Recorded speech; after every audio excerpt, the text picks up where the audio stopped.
They didn't know his name. They didn't know where he came from, but they knew their lives had been saved by the man in the red bandana.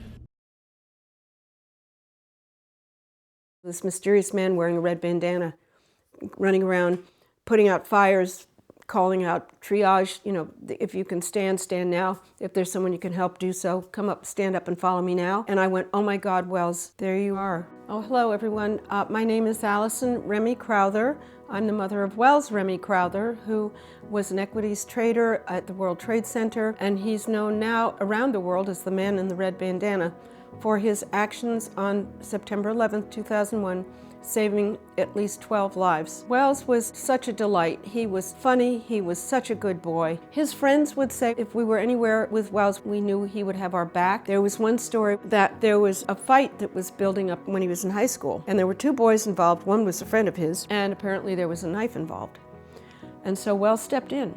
And he went up to his friend and he said, what you choose to do at this moment will change your life forever. So come and walk away with me now. And he did. He got his friend away, and Wells saved his friend and stepped up courageously to do that. So that was really in his soul, to be like that, to be that guardian angel. On September 11, 2001, I was at work and the phone rang. And I said, let me go pick up my phone. So I went to talk in my office, said, Wells just called. He wants you to know he's okay. I said, Wells, why wouldn't he be okay? And she said, don't you know what happened? I said, no, what happened? Well, a plane hit the World Trade Center and the second tower was hit. Also, we heard that the Pentagon had been hit, so now this is war, but who's the enemy? After 9/11, one friend of mine, she said that I've been surrounded by an astonishment of angels. Remember that. Sorry. And that's what it was. It was an astonishment of angels, the support people gave. And then our community had a big gathering at Memorial Park, and thousands of people came. And our house was filled with all the young people and friends of Wells coming. It was a beautiful thing. I was always searching, though, for news about Wells, to see a glimpse somehow or some kind of information.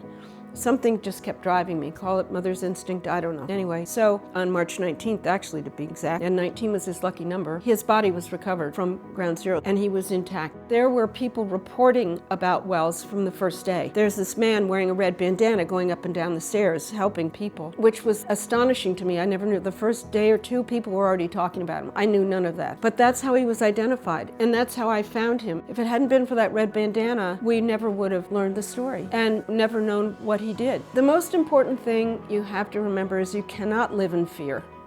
When you live in fear of anything, that stunts you. That holds you back. Be courageous and don't be afraid to face challenges and face obstacles, because if you don't, you'll never overcome them.